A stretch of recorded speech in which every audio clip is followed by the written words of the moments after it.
கற்றாழையோட அற்புதங்களை பத்தி கொஞ்சம் தெரிஞ்சுக்கோங்க. ஜூஸ் எப்படி போடணுங்கிறத தான் பார்க்க போறோம். வாங்க பார்க்கலாம்.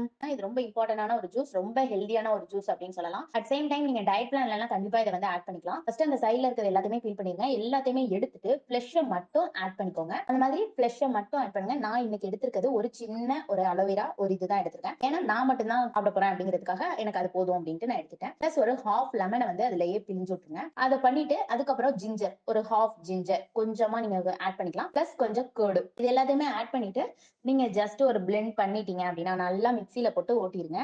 அந்த மாதிரி ஓட்டுனதுக்கு அப்புறம் பாத்தீங்கன்னா ஒரு இதுல வந்துரும். அதுவே வந்து நல்லா வந்து அடிச்சிருச்சா அந்த ஜிஞ்சர் எல்லாமே அடிச்சிருச்சான்னு பாருங்க. அப்படி இல்லைன்னா இன்னொரு தடவை கூட நீங்க பிளெண்ட் பண்ணிக்கலாம். இப்ப எல்லாமே ஓரளவுக்கு செட்டில் ஆயிடுச்சு. பிளஸ் எனக்கு அலோவேரா ஜெல்லுங்கவும் எனக்கு மைண்ட்ல வந்து ரொம்ப கசக்கும் அப்படிங்கிறதுனால நாட்டு சக்கரை கொஞ்சமா ஆட் பண்ணிட்டேன். நாட்டு சக்கரை ஆட் பண்ணி அதுக்கப்புறமா இதை வந்து அதுல ஊத்தி மிக்ஸ் பண்ணேன்.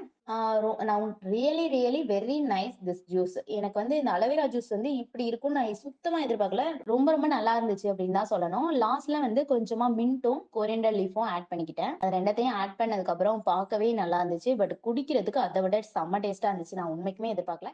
ஃபர்ஸ்ட் பாத்தீங்கன்னா நம்மளோட ஃபேஸ் வந்து நல்லா ஒயிட்டா இருக்கும். ஒரு சில இடத்துல இந்த மூக்குக்கு பக்கத்துல இல்ல கண்ணுக்கு பக்கத்துல இந்த மாதிரி ஒரு சில இடத்துல பிளாக்கா இருக்கு அப்படின்னா சோற்று கற்றாழை அந்த இடத்துல நீங்க அப்ளை பண்றதுனால உங்களோட ஃபேஸ் வந்து நல்ல ஷைனிங்காவே இருக்கும் அப்படின்னு தான் சொல்லணும். நெக்ஸ்ட் பாத்தீங்கன்னா முடி அதிகமா கொற்றவங்களுக்கு இந்த சோற்று கற்றாழை நீங்க யூஸ் பண்ணீங்கன்னா கண்டிப்பா ஹேர் ஃபால் வந்து குறையும் நிறைய சான்சஸ் இருக்கு. அதே மாதிரி சூரிய கதிர்களால் வர கொப்பளங்கள் நமக்கு ஃபேஸ்ல வந்து ஏதாவது ஒரு சின்ன சின்ன கொப்பளங்கள் அதாவது பிம்பிள்ஸ் வர மாதிரி சின்ன சின்ன பிம்பிள்ஸ்லாம் வருது அப்படின்னா அதை குறைக்கிறதுக்கு இந்த சோற்று கற்றாழையை அந்த இடத்துல நீங்க அப்ளை பண்ணீங்கன்னா பிம்பிள்ஸ் கண்டிப்பாவே குறையும். நெக்ஸ்ட் பாத்தீங்கன்னா ஏதாவது ஒரு காயங்கள் இல்ல வீக்கம் அதாவது நம்மளோட பாடியில கையில எங்கேயாவது இருக்கு அப்படின்னா அந்த இடத்துல சோற்று கற்றாழையை நீங்க அப்ளை பண்ணி பாருங்க. கண்டிப்பா அந்த வீக்கமும் ரெடியூஸ் ஆகுது அப்படின்னு தான் சொல்றாங்க. நான் இதுதான் என்னோட டயட் பிளான்ல ஒரு நாள் பிரேக்ஃபாஸ்டாவே எடுத்துக்கிட்டேன். ரொம்பவே ஹெல்தி பிளஸ் ரொம்பவே டேஸ்டாவும் இருந்துச்சு. கண்டிப்பா ட்ரை பண்ணி பாருங்க. தேங்க்யூ. Tata bye by.